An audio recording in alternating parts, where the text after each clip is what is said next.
Good morning once again. If you're just joining us, you are on time for the first conversation of the day. But I must say you have missed our great banter with Brand Saka. But not to worry, we'll catch up on a few things right here. So we want to look at the state of the nation, what's been happening in our country over the weekend and even in the past week. We want to make sense of it, and we welcome your opinion on what is being discussed. And remember that whatever opinions are said here are not related to the station. So feel free to chime in on our social media platforms at Y254 channel using the hashtag Y in the morning. So I'd want to introduce my guests here with me today, and I'll start with James. So James has been here before in a different capacity, and today he's here representing the youth. He's here as a youth ambassador, and he will be giving us his insights on what we're talking about today. He's James Marita, a youth advocate, and right next to him we have Isaiah Kasirimo, also famously known as Kaka in his spaces. So he's the executive director of EACCGN, and he'll be telling us a little bit about that and his capacity to talk about our discussion today. So welcome, gentlemen. Thank you very much. Thank you. All right, so let me start with you, Kaka. Tell us what you do as an executive director. All right, thank you very much, and I take this chance to greet everybody who is following us live on Y254. It's my first time to be here, and thank you so much, Stephanie, for having us here. My name is Isaiah Kaaka, also known as Kaaka Speaks, and I'm an advocate, I'm a lawyer, I'm a youth champion in different spaces. I'm an executive director for the East Africa Campuses and Colleges Green Network, whereby we push for the agenda on green spaces and sustainability across East Africa. I'm also representing Youth Voice in different organizations. I stand for Youth Network of Africa and also Climate Clock World. And I'm so happy to be here today to contribute to the youth affairs in the state of the nation. All right, great. You're doing a lot of stuff, so keep it up. Let me go to you, James. Okay, I'm Marita James. I'm a pharmacist. The other day I was here as a chief pharmacist, so today I'm also here talking on different ways on politics. So I'm very, very grateful to get involved with the affairs of the country. Awesome, great. Yeah. So I want us to look at what's happening, and I want us to start from what the different dailies have captured, and I have two of them, at least on the front page. Let me start with what People Daily has written. The main read for People Daily is "Pray for Ruto, cries Rigiji." So, impeached deputy president accuses president of overtaxing Kenyans and presiding over a failed health system, even as commander-in-chief calls for national unity amidst raging storm. So I'm curious to get your opinion on what the deputy president currently is saying on this. Kaka, you look like you already have something. Yeah, thank you. I am going to react on the headlines on that, and I think I'm also going to maybe touch on what the Daily Nation has spoken about on the headlines for today's newspaper. But maybe let me first of all start by opening to say that it's so unfortunate because I am a youth, I'm a young person, and I have occupied this space. By the way, I also happen to be one of the abductees in the post. You're part of the... Yes, I was also one of the people who were abducted.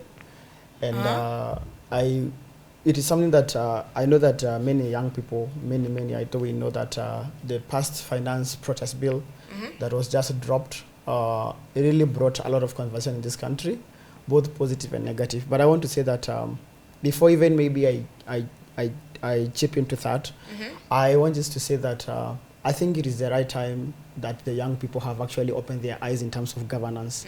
And I think going forward, this is going to change the narrative and the political narrative of this country as far as any person who is called a youth is concerned. I think the many changes that have happened to the government is because the young people stood for their voices and honestly stood for what was right for this country, devoid of political divisions, devoid of social class, devoid of where anyone comes from.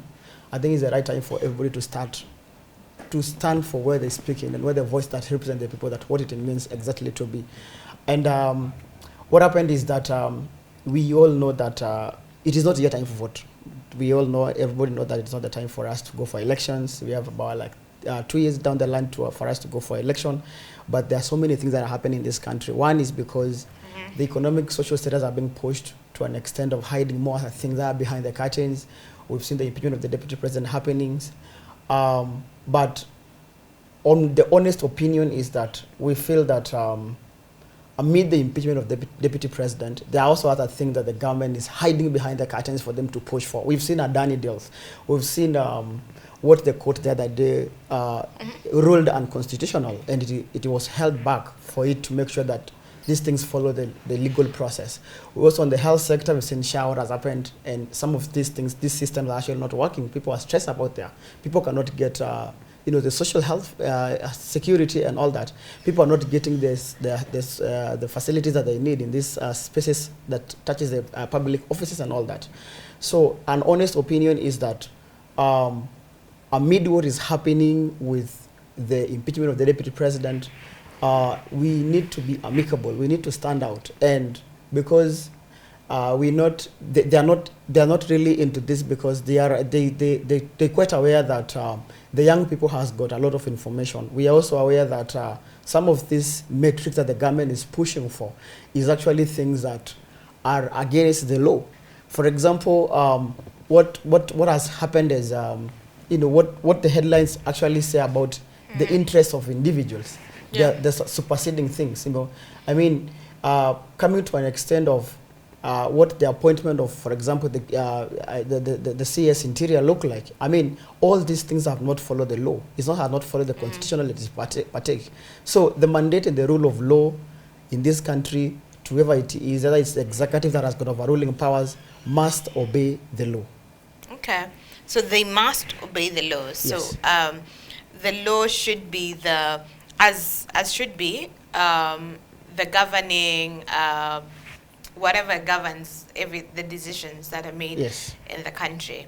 All right. I want to also get your comments on this, James, and I'll get back to you, Kaka, on your abduction, because there's also an interest in the abductions that have been going on, at least, or the alleged abductions. So let me get to you, James. What are your thoughts on what the deputy president has said about the president? I think according to the deputy president, according to my views, yeah, it's the right time to pray for the president. But now it's becoming a day when he's already impeached, and also it's very, very unfortunate for me. According to my argument, I can argue that the deputy president is not honest at the same time. Your prayer, we are prayer for people, we are prayer for nation, and I think he's trying to throw this in the, when he's in that catastrophe, So according to me, I can say that as much as we are trying to pray for the president, and as much as we are trying to monitor every steps happening in this country, we must be clear as youths that we are now enlightened. We are seeing what's happening. The speed at which Gachagua has been moved in the office, it must be speed at the development. We want to see the development happening in this country. So this country want to see the same speed. According to me, I can argue that these two individuals, they've messed this country. The right time now for them to forget the offices and leave that office completely, and that allow the young people to take over the space. Okay. Yeah. Now, the accusations, because even in the deputy president saying that we should pray for the president, what he's also pushing is he's accusing the president of overtaxing Kenyans, presiding over a failed health system, even as commander-in-chief calls for national unity amidst raging storm. So he's accusing the president of overtaxing Kenyans and presiding over a failed health system. So maybe, James, you can answer to this before I push to Kaka. do you think it's the right posture for the deputy president to be in right now, where he's standing, accusing the president of overtaxing Kenya and the failed health system? Is it not? Was it not his responsibility as much as it was the president's responsibility? Now that he's bringing this up. Remember, these two individuals, we elected them as a pair. When one fails, most likely they fail both of them. You know, and as I've told you, this is not the right time now. The deputy president trying to tell us, you know, we pray for the president, we do this, you know. He could have told us a long time ago. And in fact, for information, we are not aware the process which has been undergoing all through, which led to the impeachment of the deputy president. Nobody is coming up to tell us this is what happened in the scene, this is what happened on the scene, so that we can get to understand what happened. But now, his sentiment is coming the long timing, so we can't believe him either, you know. Yeah.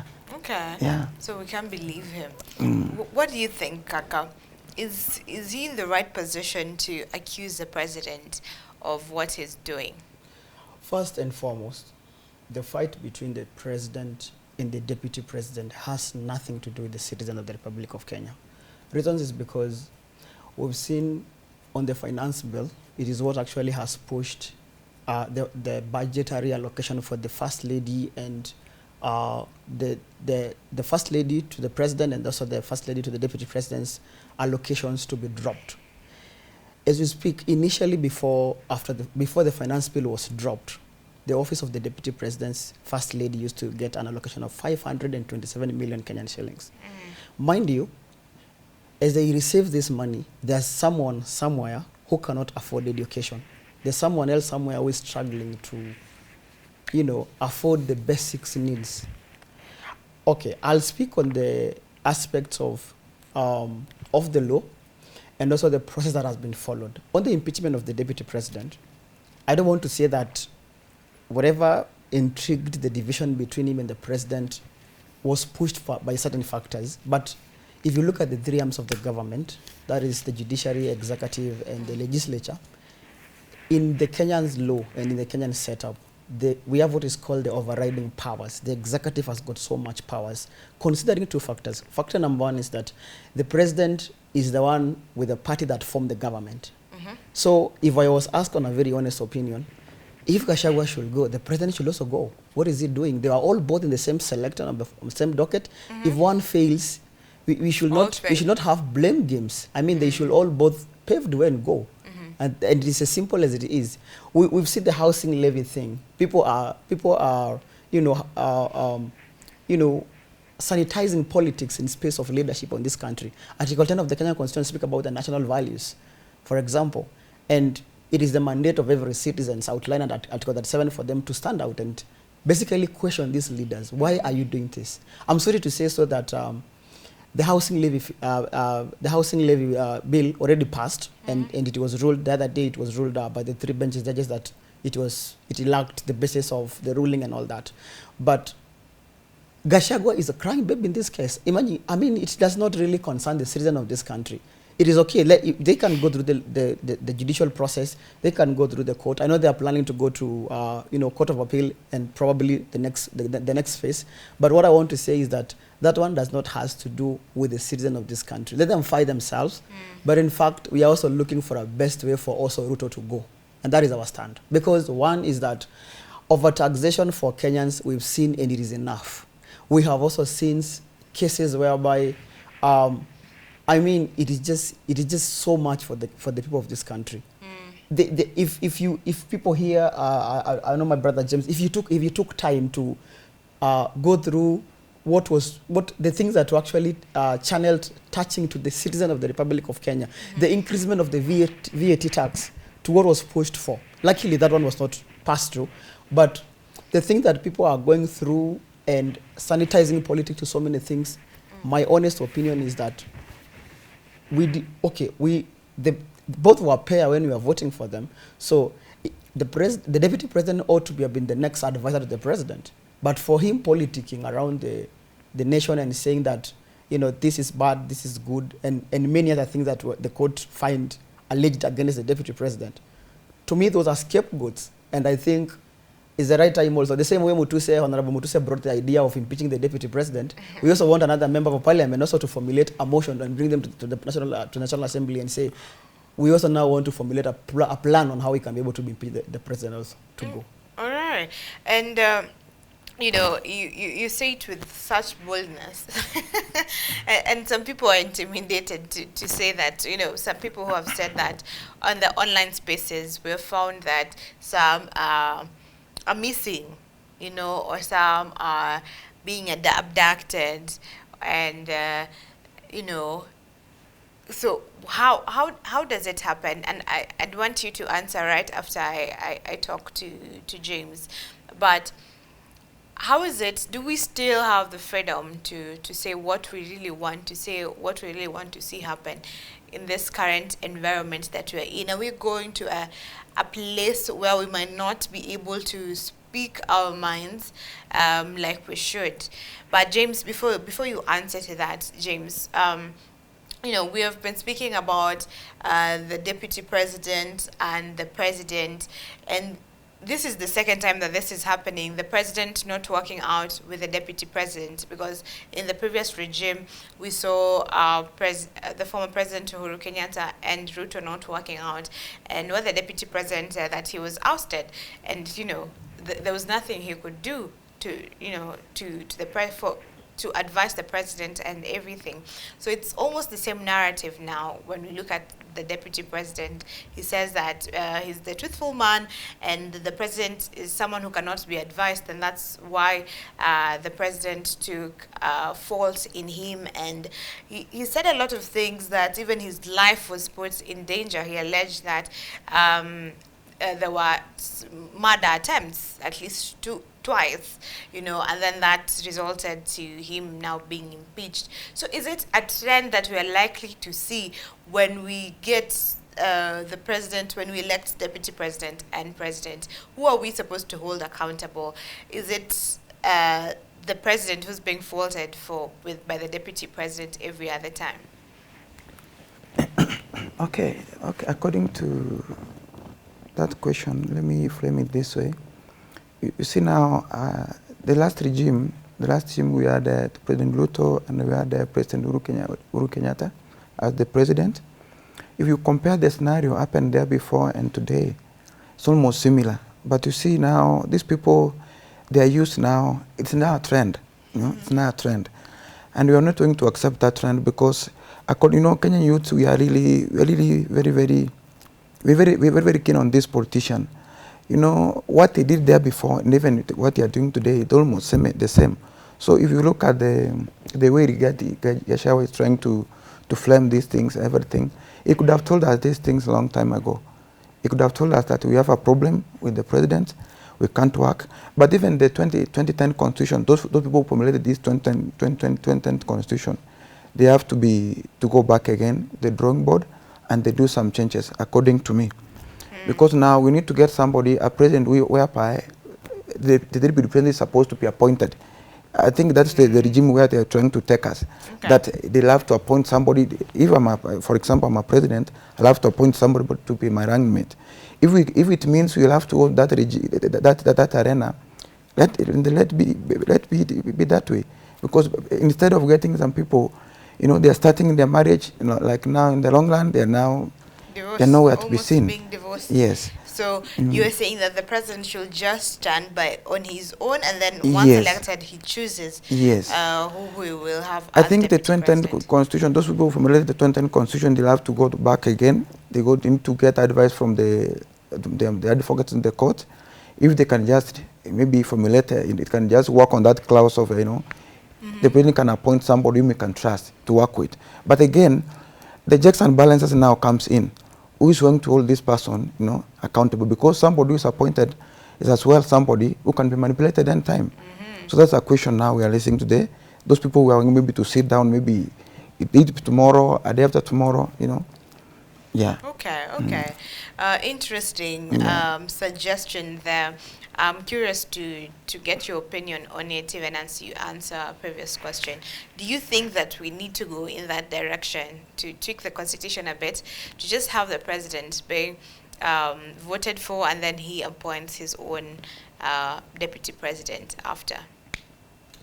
The guideline here is the Kenyan 2010 Constitution. And maybe before I forget, first of all, to quickly react to what you asked previously. All right. In Kenya, there's freedom of speech. And in as much as we are being intimidated with many things, forces and all that kind of thing, everybody in the Republic of Kenya has a freedom to speak. Number two, everybody in the Republic of Kenya also has a right to question, to ask, and even to hold those people in the office accountable for anything that is happening. I mean, I can imagine a scenario whereby the opposition is not working for this country. Because the main role of the opposition is basically to question the government on the promises that they have made to work for the people. But in a scenario where such things are happening, we have all seen these things. We're not new in the Republic of Kenya. We've seen this happening. And the idea that you raise about me speaking being bold, it is something that I can't stand as a case whereby the many young people, millions of young people stood out to you know, to speak out their voices and to basically air out their opinions, going back to be intimidated. Some of them were abducted, some of them were even killed. It is okay, you can kill someone, but that spirit is going to live to someone else, and it's going to be something that this country's history will have been made, you know. Electing the president and later on for him to appoint the deputy president. Just before you go, you go to answer that particular question on the right to speak and everything. You mentioned that during the finance bill, you were one of the people who were abducted. How was it? I can say that it was really something that was unexpected. I didn't expect this to happen, but I think, as I said, is that us as young people, we were basically airing out our opinions as per what we see was wrong. I mean, what was not right for the people and what was suppressing the people of Kenya was not right. And that is how we stood out and speak our voices. So I was also approached by two cars, two Subarus with that number plate, and taken all the way to Tok in Kajiado South. So wow. I think you were were you in Nairobi at that time? No, I was not in Nairobi. This particular time, we are also questioning the county government. So this is what the county government set up in Kajiado County. So this is where actually I was picked at, in Kajiado County. And luckily, people were able to speak about this, and at least I was released. And some of the things that actually I was charged on is they spoke about the obvious thing that we're talking about, the interruption, you know, spreading false allegations, and many other things that other people that have been abducted are being questioned on the same. But then, regardless of us being abducted, we are still standing our ground to speak out for the people of the Republic of Kenya. Mind you, there is someone else who may not get a space to come here to speak. There is someone else who is far away from town who do not even know how can they compose a simple phrase. How will these people be represented? I mean, power is circulated, offices are abused. For example, where I come from in Kajiado County, nothing is actually working. I mean, everything is on its knees. Especially if you look at so many sectors, public land has been manipulated. It has been taken by these leaders. And I'm not fear to say this, because this is the information that is still on the domain. I think many people know my story. It was published like everywhere, even on the newspaper. I don't fear speaking out my voice, because at the end of the day, what really is calling us for is to speak out our voices to represent those people who cannot be able to speak for themselves. We had 3 people, for example, who were also arrested from the HDR's departments in Kajiado still, who went missing until the court has to rule on the habeas corpus rule, whereby saying that bring the body either dead or alive. And the Inspector General for Police was also questioned on the same thing. And so the idea is either we are being intimidated or we are not being intimidated. We cannot just go and be silent on the things that matter most to the people, to the citizens of this country. I have said, and I've said more of time, is that we may not have the systems as it's planned to be. We've seen people also from the opposition joining the government, joining the forces. We have people who have been given the position to work for the government. That is fine. because that is what the president's on call for. He has the powers to appoint and fire and all kind of things. But the thing is, let it not be to an expense of the Republic of Kenya. People who vote, we are the one who pay taxes. Yeah. Yes. Okay, wonderful. So, no, there's a lot involved. So that with the abductions, we are seeing someone like Boniface Mwangi, who was allegedly abducted on, is it Sunday? And now he's being charged with incitement for people to, so he was charged with incitement to people, urging them to occupy the Stanchart Marathon. So is that enough grounds for them to abduct someone? Because now the wife said it was abduction, because there's a difference between abduction and arrest. Now we also need to identify, demystify between the two. How should an abduction be like? How is an abduction like, and how should an arrest be like, so that we are clear when it's an abduction and when it's not? Because most times the authority says, no, he was just arrested, but the family knows that they were abducted. But anyway, the question is, are this enough grounds? Because yes, true to the word, Boniface Mwangi told on his social media that people should occupy the Stanchart Marathon. And I want to throw it to you, James. So is this enough grounds that they're accusing him of incitement? Boniface Mwangi is one of the activists we have in this country, who's, in everything, in every angle, it's one of those guys who I've seen for the last 2 years, since I started following, man. It's among those people who is very, very strong, and it's among those people who can stand for the young people in this country. I don't think so. Just frame your question again. So, what is being accused of? Yes. The incitement, inciting people Yes. to occupy the Stanchart Marathon. Is it enough grounds? No, I don't think that is enough ground for him to be arrested or to be abducted in any case. But I think it's more of a political, and according to government, I think I can comment that they've seen the Mwangi, Boniface Mwangi going higher and higher. And again, according to my comment, I can say it's because of the good job he's trying to do for the young people in this country. He's trying to give us more information about the government and how the government is working behind the scene. And I think that is probably the one which has put him in the situation where he's in today. Okay. Yeah. All right. What about you, Kaka?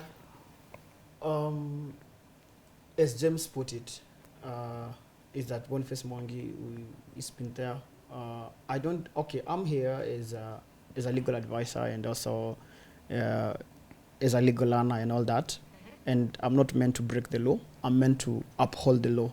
And in the case of arrest, you're supposed to be given allegations, and whether these allegations are actually true, and therefore the law says at least before 24 hours elapse, whether it's on working hours, you're supposed to be arraigned in court. That's what the law says. And therefore, on the case of him being arrested and what the accusation and the allegations were mentioned part there, I really don't want to really comment whether the allegations were actually true, but the thing is, everything is political, and sometimes when we lack the really true basis of doing this, because trust you me, we've tried all this. We've tried petitions, we tried to do many things to try and stop these things. But of course, at the end of the day, we may not be able to beat the government, because the government is the government at the end of the day. So, but one thing I know is that at the end of the road, might take time, but we're going to be there for what we are fighting for. All right. Okay. So now, one of the things that, the petitions that people pushed for, and which was against the 7-year term limit. And I had to ask you, James, many people came out, and we saw the civic education, we saw how people created the template so that you're just able to send an already written email, just so that we oppose the 7-year term limit bill that has been proposed in the Senate. How much more do we not know as citizens? You know, that was, we came to know about it, and I can't remember how, but it was just brought up and people got to know about it. But could there be other bills that people do not even know about that would be affecting us as a people? And it's the same with Adani deal. It was also just a whistleblower who told the people that, oh, by the way, he told a senator, oh, by the way, you know, there's this deal that's almost going through, and that's how a Adani deal became a thing, and people came out to speak against it. So could there be other bills that people might not know about and people need to know about? Now, how can people come to know about these things so that we're able to participate? Like now, talking of the 7-year term, extension of maybe the presidency in power, that one came as a shock because according to me, I had a plan.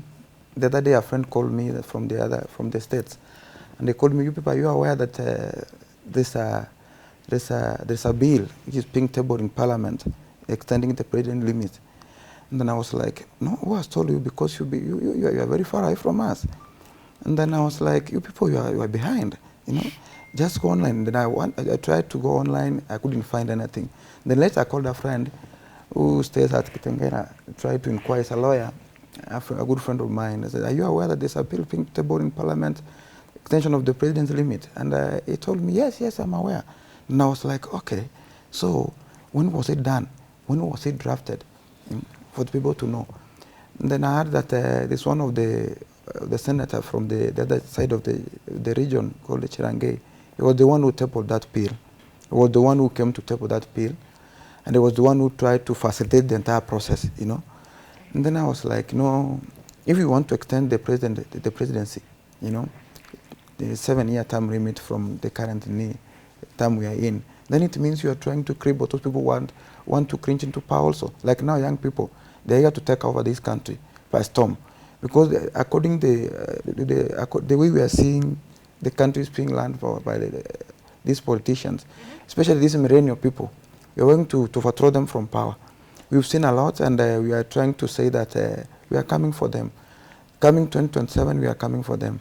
But as much as the 7-year term limit is concerned, I can actually say that there are a lot happening behind the scene without our knowledge as the Kenyan people.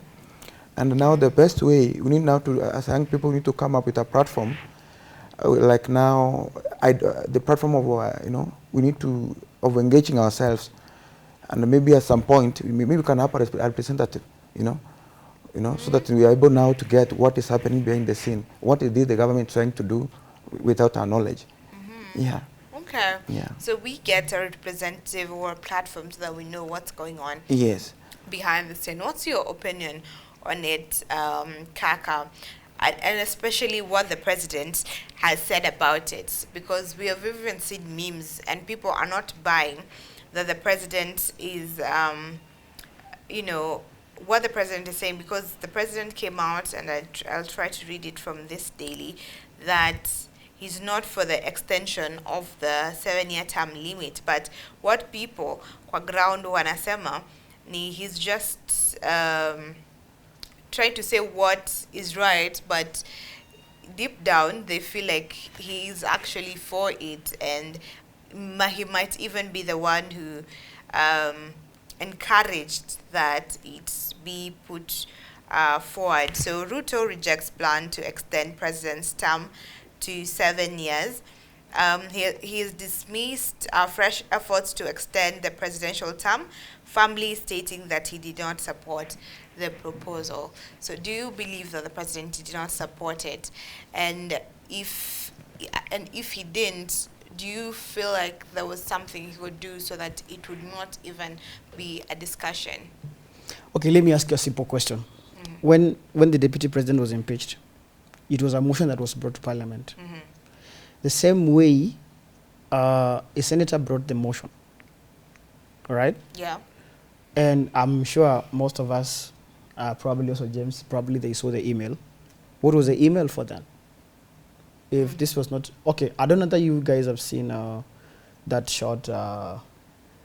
Is it a Gazette notice or something? I don't know that you saw it, prescribing everything about the extension of the term limit and all that. I don't know that. I think it's circulating on social media. I think it's there.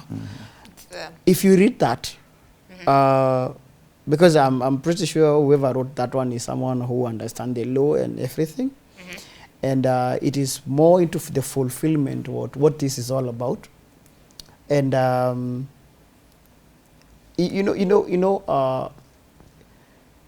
the president as a civil servant probably cannot come and say he's going to support this. There's no way he's not going to say like he's going to support that. You don't just expect him to come and say, I'm going to support the extension of, because the rapture is going to be there. But the thing is, the looming, let's call it looming for purposes of proven on this, probably for it to be further proven under the same. Ideally, the thing is, if the allegations are actually true and they are there on the ground, then if this is going to be, because anything that formulates the law and anything that formulates something to be fully implemented, we're not saying this should be extended. They can extend it, yes, but they should follow what the law says. I mean, they should follow the procedural, which I'm pretty sure also Kenyans are not buying that.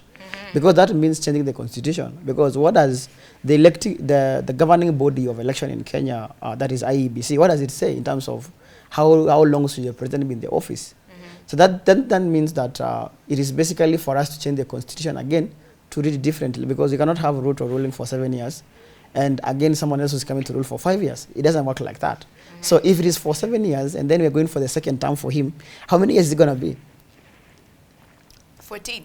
So 14. I mean, I think you're reading from the same script. That one I let it come. Let them follow. There was a day that was when they wanted to remove the deputy president from office. They even hold public participation in all they intended for all the counties, even if though not all the counties participated, but good number of counties were actually participating into this. So let people, also those one who are not educated, because it's not everybody who can read an email. I'm pretty sure the people in Ushago, in so many places, someone from Turkana, who is a pastoralist, cannot read an email what it says. But let someone come with civic education and say, oh, this is what is being pushed by the government, this is what people are saying. Are you in agreement? Let them put a consent. And I'm pretty sure by 8 a.m. it is not going to pass. Okay. All right. Fair enough. Now, okay, there's a lot. Now we're looking at that aside, the 7-year term limit. Now we've had the SHIF being rolled out, and that was from 1st October. Now, many people have had a lot of problems. So initially, especially within the first week, we saw that even dialysis patients were denied access to their treatment, and some were literally crying on TV. And something was done for at least dialysis patients and cancer patients. And, you know, it's been being rectified slowly as they go, because at some point, even cancer patients, it was only those that could access radiotherapy, and those that were in radiotherapy and another, but chemotherapy patients weren't able to get access because, and the reason was because chemo, different patients have different kind of treatment. So radiotherapy, it's the same amount. So they needed to get that together first. So even in that particular period, some people suffered, you know.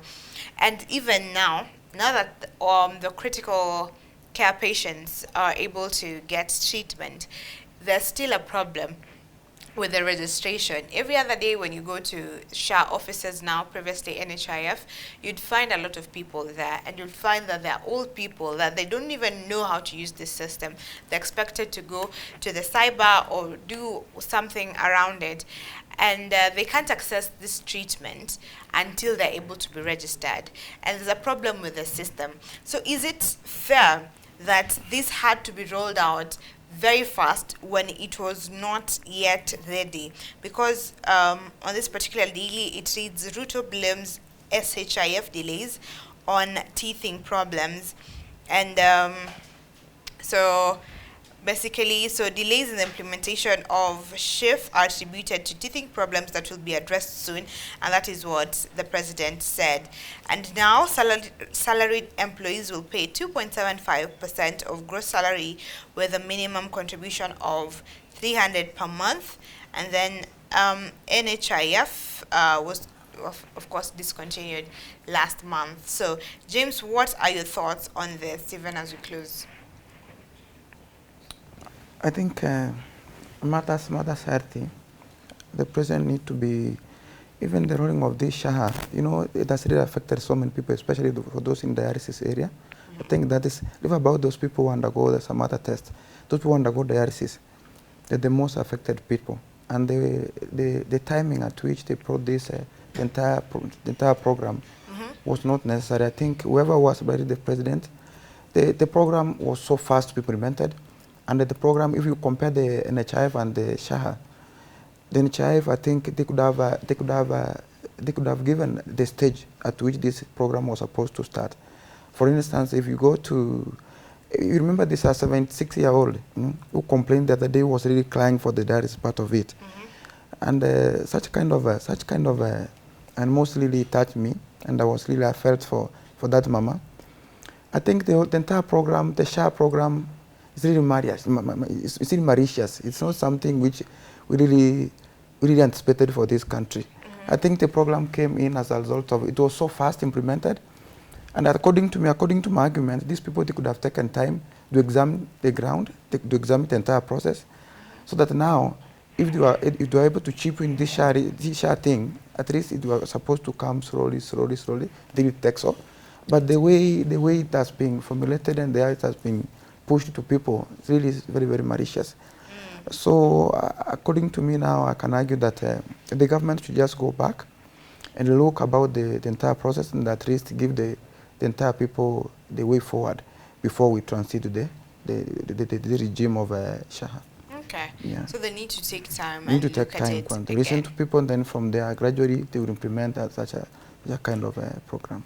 Okay. Yeah. Now, as let me ask you just before we close, what do you think about our systems? We have three arms of government. We have the legislative, the executive, and the judiciary. Do they operate independently, or do you feel like these two arms of government are under the influence of the executive, the judiciary? Yeah. So, do you think that they are under influence of the executive? Quite obvious. Legislature has to be influenced by the executive. Reason being, how many members of parliament from the Kenya Kwanza government are in National Assembly? There are many. I mean, you cannot go against your boss. Even in the voting process, I mean, it's the founder of the party who give you the right to run for that particular docket, and you won under that party. Remember, but also, is it for the people or is it for the person? It is ideally, democratically, it is meant to be for the people. You're not supposed to do in favors of the party, but unfortunately, the people we have are puppets, and I don't fear to say so. That is the problem we have, whereby you are intimidated. You are told, if you do not vote this, probably you're not going to get this and all those kind of favors.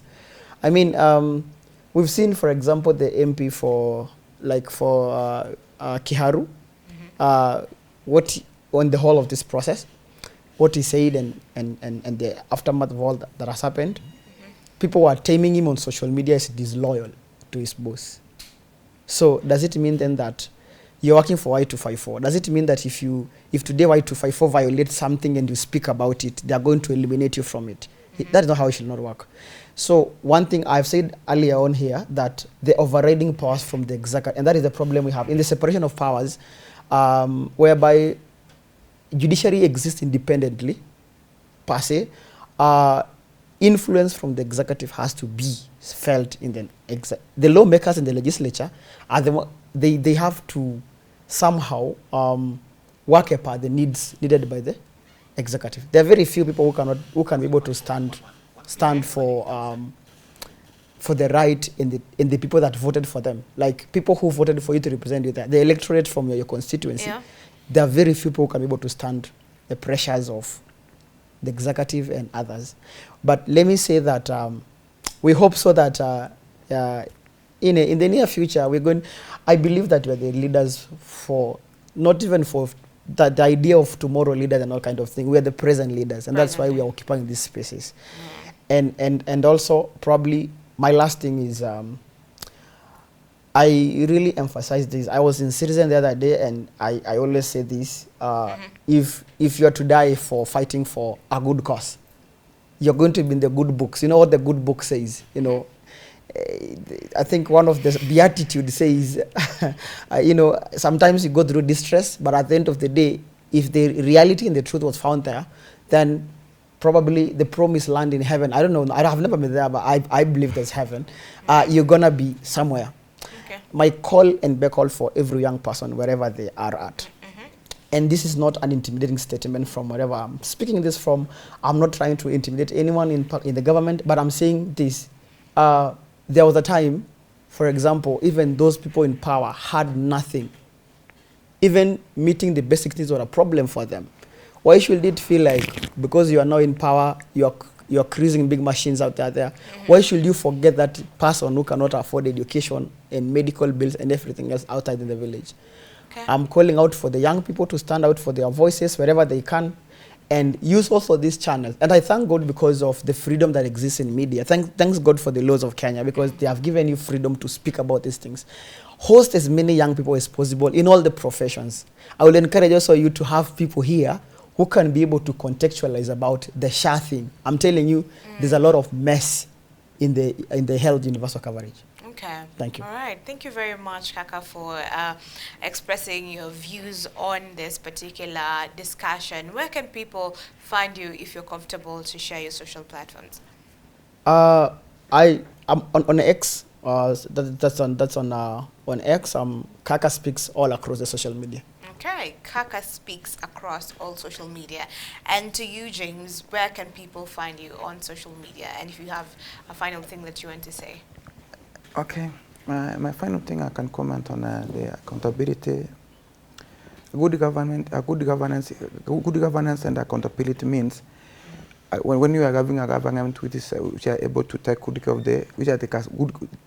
the public resources, good health, education, and all those things. And we have a government which is not working in that area, and then now at the end of the day we call it that's not the government of the day.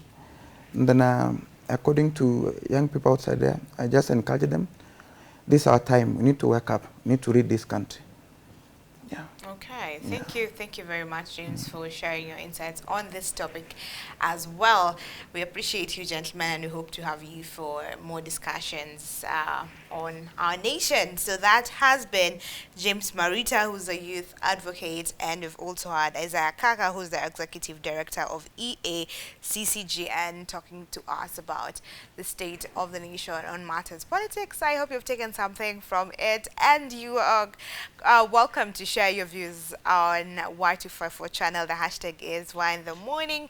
So right about now, we're going to take a short break, and then Gachagua will be coming with the next conversation, a great one that you do not want to miss. So stick with us.